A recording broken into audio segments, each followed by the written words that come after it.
Preparation: Washington, D.C. to Pittsburgh, Pennsylvania, July 5th to August 31st, 1803. $2,500 was a lot of money in 1803, but Captain Lewis had to make it go a long way to fitting out an expedition of some 45 men for 18 months or more. He had to think beforehand of everything that would be needed. When they were 2,000 miles up the Missouri, it would be too late. He went to Lancaster, Harper's Ferry, and Philadelphia, assembling supplies, arms, ammunition, tools, scientific instruments, medicine, and gaudy trinkets for the Indian trade, such as beads, paint, flags, bronze medals with Jefferson's head on one side and hands clasped in peace on the other. He bought a swivel cannon that could be mounted and fired in any direction, an air gun, a novelty that would be invaluable if ammunition ran out, and a vast quantity of the famous Dr. Rush's pills, good for whatever ails you. At the forge at Harper's Ferry, an iron boat frame was fashioned. It could be fitted together and covered with birch bark like a canoe. It weighed only 100 pounds and was named the Experiment.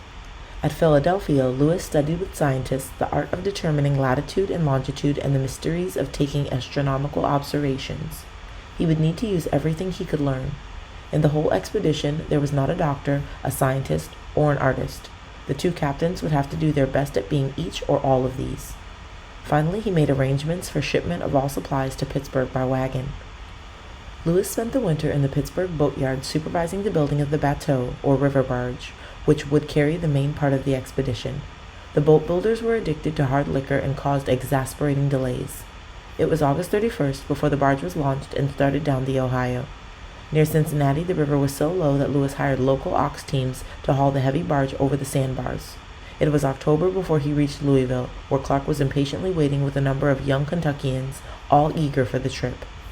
Colts of Democracy, Winter at Woods River, 1803 to 1804. By the time the expedition had reached the Mississippi and pushed up to St. Louis, it was too late in the season to start up the Missouri. So they set up their winter camp on the American side of the river at the Rivière du Bois, or Woods River, directly opposite the mouth of the Missouri. Here the men were put to work at drill, rifle practice, hunting, making maple sugar, and building the pirogues. These last were two light flat-bottomed cargo boats propelled by oars and sail. The men had all been hand-picked by the captains for strength, skill, and intelligence.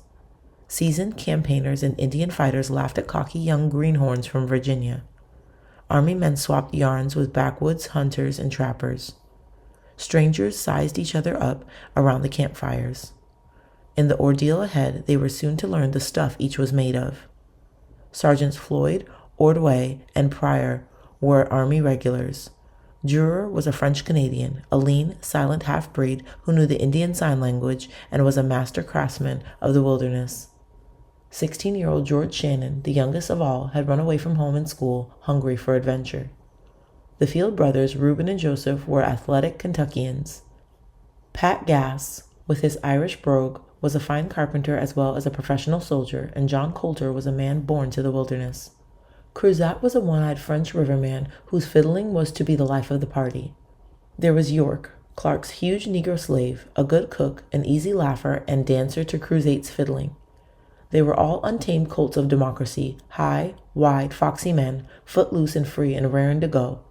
As a mascot, they had Scannon, Lewis's intelligent Newfoundland dog. In March, news came from Washington that Mr. Jefferson had purchased all of the Louisiana Territory from Napoleon for $15 million. Captain Lewis went to St. Louis to take part in the ceremonies of the former transfer and saw the flags of Spain and France hauled down and the gay striped flag of the United States run up. He was to carry the flag across American territory all the way to the Pacific. By May, the Missouri was clear of ice. The last bale of goods was stored aboard the little fleet, and on May 14, 1804, the barge and the two pirogues pushed up the Missouri. Clark wrote, "I set out at 4:00 p.m. in the presence of many of the neighboring inhabitants, and proceeded on under a gentle breeze up the Missouri. 20 miles up the river, they stopped at the little French village of St. Charles, where Captain Lewis, arriving from St. Louis, joined the party. On the third day, they shifted the cargo from the stern to the bow of the barge to prevent the river snags from ripping through the bottom." The barge. "A bas les perches," bawled the one-eyed Cruzat from the stern deck.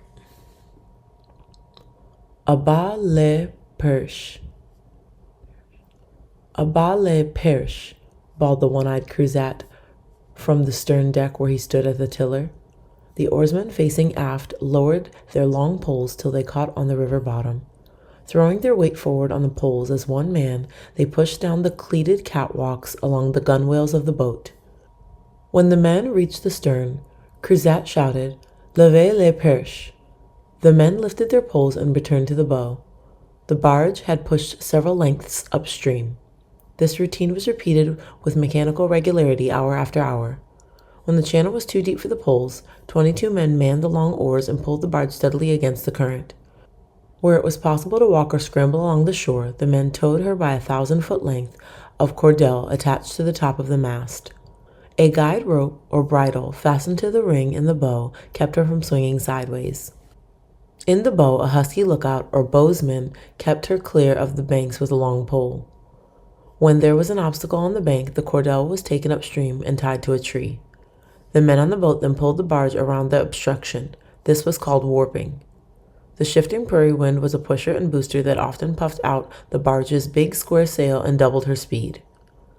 Sometimes the wind put on a big show, with thunder and lightning and lashing rain that swooped out of a black cloud, roaring down from the northwest, bending the willows, lashing the water into great waves, and blowing blinding clouds of sand and spray down the river until they had to tie up under a lee shore until the storm was over. The barge had 10-foot decks fore and aft.